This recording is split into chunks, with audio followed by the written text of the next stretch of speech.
بسم الله الرحمن الرحيم إن أول بيت وضع للناس للذي ببكة مباركا وهدى للعالمين فيه آيات بينات مقام إبراهيم ومن دخله كان آمنا ولله على الناس حج البيت من استطاع إليه سبيلا صدق الله مولانا العظيم قال النبي صلى الله تعالى عليه وسلم العمرة إلى العمرة كفارة لما بينهما والحج مبرور ليس له جزاء إلا الجنة وعنه صلى الله تعالى عليه وسلم قال أنه قال حجوا فإن الحج يغسل الذنوب كما يغسل الماء الدرن صدق رسوله النبي الحبيب الكريم ونحن على ذلك من الشاهدين والشاكرين والحمد لله رب العالمين ربي صل وسلم وبارك عليه উপস্থিত সম্মানিত মুসল্লিয়ান কিরাম রাব্বাল আযম হাজরান মুসল্লিগান পর্দার আলে পর্দানশীন মুসলমান মুসলমান মা ও বোনেরা আসসালামু আলাইকুম ওয়া রাহমাতুল্লাহি তাআলা ওয়া বারাকাতুহু ওয়া আলাইকুম আসসালাম মহান আল্লাহ পাক রব্বুল আলামিনের দরবারে লাখো কোটি মুরব্বি ইন্তেখাবে সুমার শুকরিয়া আদায় করছি যে মহান রব্বুল আলামিন আমাদেরকে আপনাদেরকে পবিত্র মাহে শাওয়াল মাসে তৃতীয় জুমা আদায় করার জন্য মসজিদে আসার বসার তৌফিক দান করেছেন সুযোগ দান করেছেন সেই মহান মুনিবের দরবারে ইবাদতের নিয়তে উচ্চ আওয়াজে বলি আলহামদুলিল্লাহ আলহামদুলিল্লাহ অসংখ্য গণিত লক্ষ কোটি দরুদ এবং সালাম প্রেরণ করছি মানবতার মুক্তির দূত সাইয়্যিদুল মুরসালিন ইমামুল মুরসালিন নূরে মুজাসসাম হযরত করিম সাইয়্যিদুল মুরসালিন মুহাম্মদুর রাসূলুল্লাহ সাল্লাল্লাহু তাআলা সাল্লামের নূরানি দরবারে সাথে সাথে শরফ কোটি সাহাবায়ে কেরাম রাদিয়াল্লাহু তাআলা আজমাইন তাবেঈন তাবেঈন বিল খুসুস অশ্বত্থের রাস্তা বিশেষ করে ফিলিস্তিনের যে সমস্ত মুসলমান নরনারী পুরুষ ছোট মাসুম বাচ্চা সহ যারা কাতারে শাহাদাত বরণ করেছেন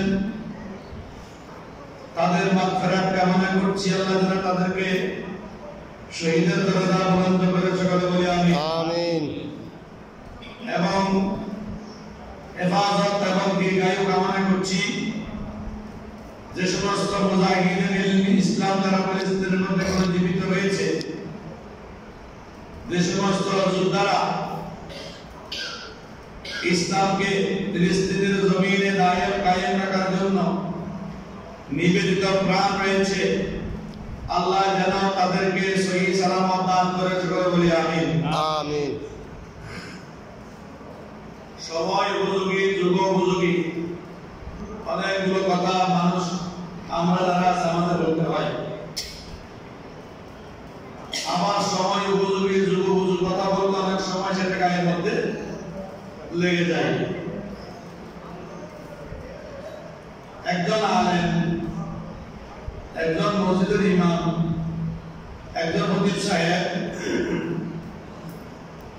যখন হাত তুলে দোয়া করে সমস্ত মুসল্লিদের জন্য দোয়া করে কিনা কাউকে বাদ দেয় না এলাকার জন্য দোয়া করে কিনা সমাজের জন্য করে এলাকার জন্য করে রাষ্ট্রের জন্য করে বিশ্বের জন্য করে কিন্তু যখন কোন ইমামের পিছনে মুসল্লি লেগে যায় হুজুরে কথা বললো কেন এটা উপযুক্ত জবাবদিহিতা প্রয়োজন দু চারজন জবাবদিহিতা চাইলেও আর দু চারজন বিদায়ের জন্য লেগে যায় ঠিক না ঠিক না ঠিক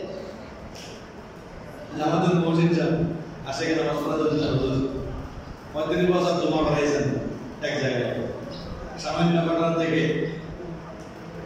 উনি চাইলেন। খেয়াল রাখতে হবে একজন মানুষকে সময় উপযোগী অনেকগুলো কথা বলতে হয়। আপনাদের উপর কোনো চাপ নাই, ইমাম সাহেবের উপর চাপ থাকে সব সময়, প্রতিবেদীর সব সময় চাপ থাকে, ফোন যায়, হুজুর আজকে এই বিষয়টা একটু বলবেন, হুজুর আজকে এই বিষয়টা একটু বলবেন, হুজুর আজকে এটা একটু বলতে হবে। সব কিছু মিলাই ইমামকে কি করতে হয়, সেগুলো সিস্টেম করে পার করতে হয়। সুবহানাল্লাহ। এই যে ফিলিস্তিনি ইস্যু যেটা আছে, আমাদের মুসলমান অনেকে বলে বাংলাদেশে জিহাদ করে, বাংলাদেশে জবা করে, প্রতিবাদ করে লাভ কি? সেখানে যাও না, সেখানে যাও না বললে সেখানে যাওয়া যায় না। আরেকজন বলতেছে লক্ষ লক্ষ মানুষ অনেক জায়গায় যুদ্ধ হয়ে অনেকে জোরাজুরি হয়ে যায়। বাঙালি মানুষ, বাংলাদেশের মানুষ বিদেশে গেলেও ওখানে বিভিন্ন সমস্যা সৃষ্টি করে। ফিলিস্তিনে গেলে তারা সেখানে বাইবেল তাদের ধন সম্পদ গ্রহণ করবে না। এক এক মানুষের এক একটা মানসিকতার কথা বলছি। বাংলাদেশের মানুষ যারা মুসলমান, যারা ইমানদার মুসলমান রয়েছে, তারা সব সময় নবীর দুশমনদের বিরুদ্ধে জিহাদ করার জন্য, ইসলামের দুশমনদের বিরুদ্ধে জিহাদ করার জন্য তারা সব সময় এক হয়ে খাড়া করে বলছে। ফিলিস্তিনে যাওয়ার জন্য দেওয়া হোক, অনেকে বলেছেন, আমিও বলছি অনুমতি দেওয়া হোক। মুজাহিদ যারা তারা ফিলিস্তিনে গিয়ে যুদ্ধ করবে কিনা? এটা আমাদের কয়েকজন ডাক্তার, বাংলাদেশের ডাক্তার গেলেন, শহীদ হয়েছেন, তারা চিকিৎসা সেবা দেওয়ার জন্য গিয়েছেন। সংবাদ কর্মীদেরকে তারা ঘুরিয়ে বেরিয়ে গেছে, হাসপাতালে বোমাবর্ষণ করতেছে, মসজিদে বোমাবর্ষণ করতেছে। তো এই সমস্ত যে একটা বিষয় বর্তমান ঘুরতেছে, আল্লাহ রাব্বুল আলামিন আগামী যদি চাই মুহূর্তের মধ্যে এই বিষয়ের সমাধান দিতে সময়ের প্রয়োজন হবে না। আল্লাহ যেন ফিলিস্তিনকে নাজাত দান করে বলে আমিন। আল্লাহ যেন ফিলিস্তিনের নির্যাতিত মুসলমান মাহমুদের ইজ্জত যেন আল্লাহ হেফাজত করে বলে আমিন। সারা দুনিয়া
বাংলাদেশের তামাম আহলে সুন্নাত ওয়াল জামাতের পক্ষ থেকে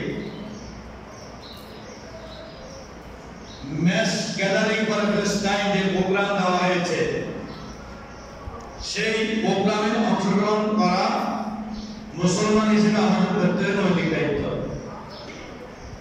যাওয়াটা উত্তম, যাওয়াটা ভালো। কেন? অন্ততপক্ষে আল্লাহ হাবিব সাল্লাল্লাহু আলাইহি সাল্লামের হাদিস শরীফ মোতাবেক হাতে জিহাদ করতে না পারলে জবানে করতে হবে, জবানে না পারলে মনে মনে হলেও তাদের বিরুদ্ধে আমাকে হত্যা জিহাদ করতে হবে। এটা আমরা জিহাদ রাখতে পারবো। সুবহানাল্লাহ। মানুষের সাথে সুন্দর করে কথা বলা এটা সত্য। মানুষকে অন্যায় করা থেকে বিরত রাখা এটা জিহাদ। আপনি হাতে পারেন নাই, মুখেও পারেন নাই, মনে মনে হলে কিনা করেন, দেখবেন আপনাকে জিহাদের মর্যাদা দান করে বড় করে বলে সুবহানাল্লাহ। সুবহানাল্লাহ।